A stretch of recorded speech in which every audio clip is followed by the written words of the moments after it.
civilization was Christian. So the Bible, Old Testament, identified what are evils, what are okays, etc.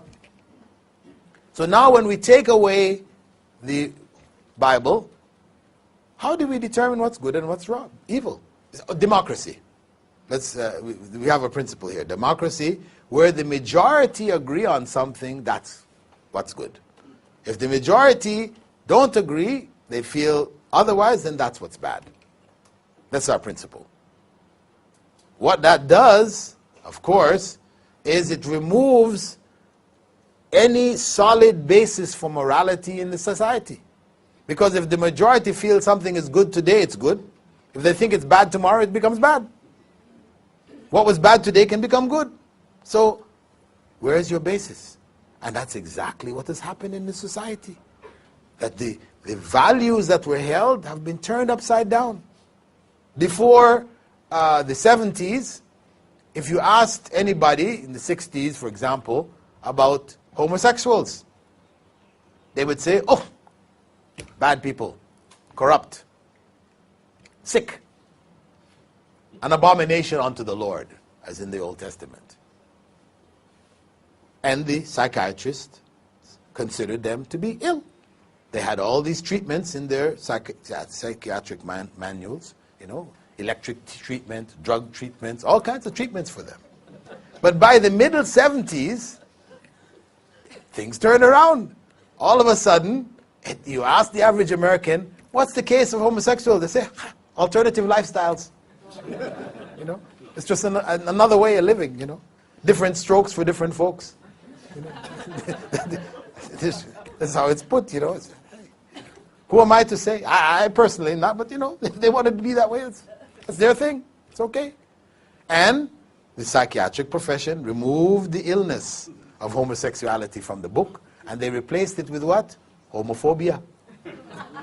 Those people who still have the nerve to consider homosexuals to be sick and, despicable, etc., these people are now sick.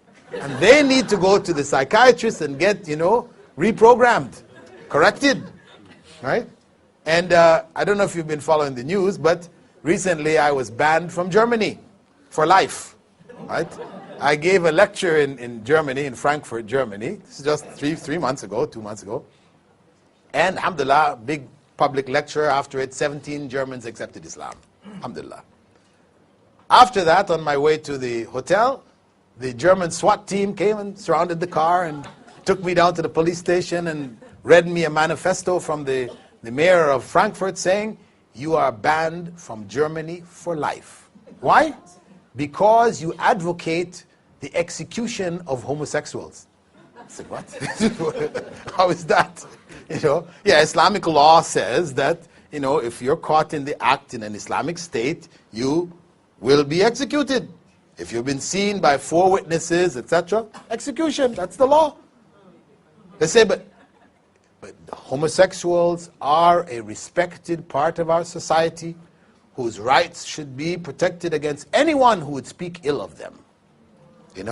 And we fear that you, even though, yes, you're saying that you don't call for their execution, that this is Islamic law, but we fear that at some time you may say this to the young people and tell them to go out and kill homosexuals. So therefore we will ban you for life.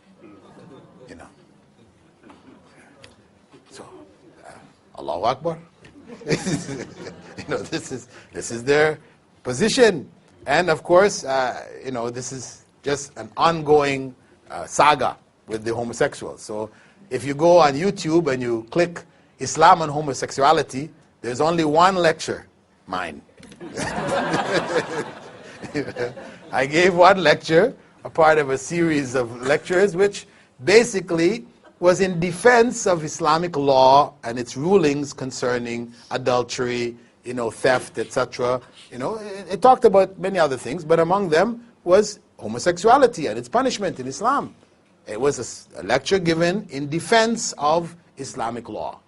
It looked at all of the arguments of the homosexuals. They like to say, it's nature, it's in nature. It's not unnatural like you all are saying.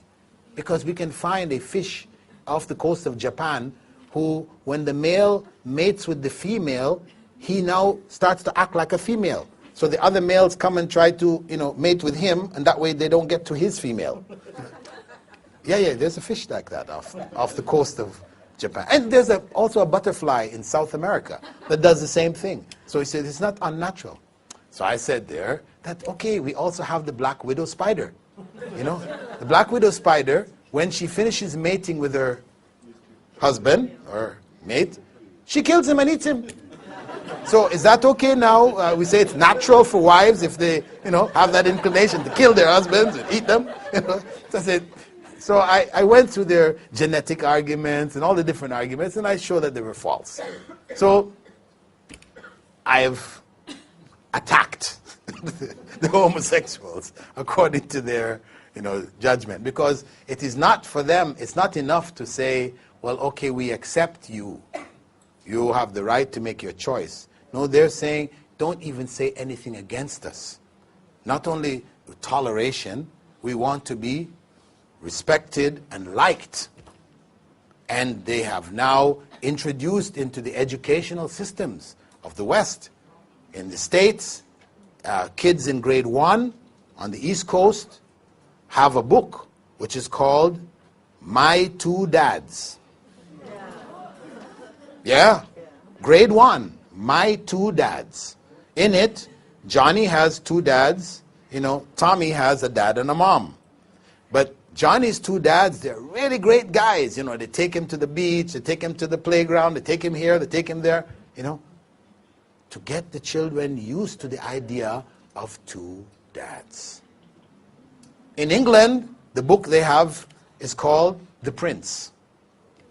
Grade 1, grade 2 students. The kingdom of so-and-so, they had a prince who they were trying to get a wife for. The parents were bringing this young, beautiful princess and this one. But no, he didn't like this one. Finally, he met another prince. And they liked each other, and they were close, and they were,